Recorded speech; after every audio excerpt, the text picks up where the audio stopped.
IMF ने हुकूमत पर यह शर्त भी रख दी है कि वो दिसंबर के आखिर तक FBR रिफॉर्म्स का रोड मैप फाइनल करे और उस पर अमल दरामद भी यकीनी बनाए, जबकि अगले साल दिसंबर तक हुकूमत एक जामे मीडियम टर्म रिफॉर्म्स स्ट्रेटजी बनाए और उसे शाया करे। अगले साल दिसंबर तक ही हुकूमत हेस्को और सेप्को के अंदर प्राइवेट सेक्टर की शमूलियत के लिए शराइत वाज़े करे और 7 इदारों के साथ पब्लिक सर्विस ऑब्लिगेशन के मुआहदे करे। हुकूमत कंपनीज एक्ट 2017 में तरमीम करके उसे मजबूत बनाएगी ताकि कॉर्पोरेट सेक्टर के गवर्नेंस स्ट्रक्चर को बैनुल अक़वामी मयार के मुताबिक मॉडर्नाइज किया जाए। IMF के मुताबिक हुकूमत ने IMF के साथ ये भी इत्तफाक कर लिया है कि अगर दिसंबर 2025 तक टैक्स रेवेन्यू तवक्कात से कम रहा तो मिनी बजट की जरूरत होगी और इस हवाले से किए जाने वाले इकदामात में फर्टिलाइजर और पेस्टिसाइड्स पर फेडरल एक्साइज ड्यूटी को 5% से बढ़ा दिया जाएगा। हाई वैल्यू शुगर आइटम्स पर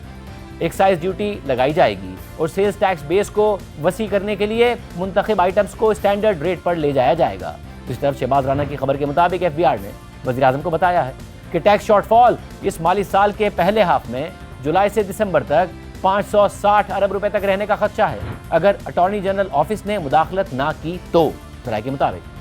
FBR इंतजामिया ने वज़ीर आज़म को बताया कि अगर अदालती केसेस में फंसे 200 अरब रुपए की रिकवरीज हो गई तो ये शॉर्टफॉल 362 अरब रुपए हो सकता है। FBR इंतजामिया ने इन केसेस के फैसलों में तेजी के लिए अटॉर्नी जनरल ऑफिस से मदद मांगी है। जुलाई से दिसंबर तक FBR रेवेन्यू का टारगेट पहले 6,700 अरब रुपए था, फिर इसे कम करके 6,490 अरब रुपए कर दिया गया और अब FBR को इस रिवाइज टारगेट में भी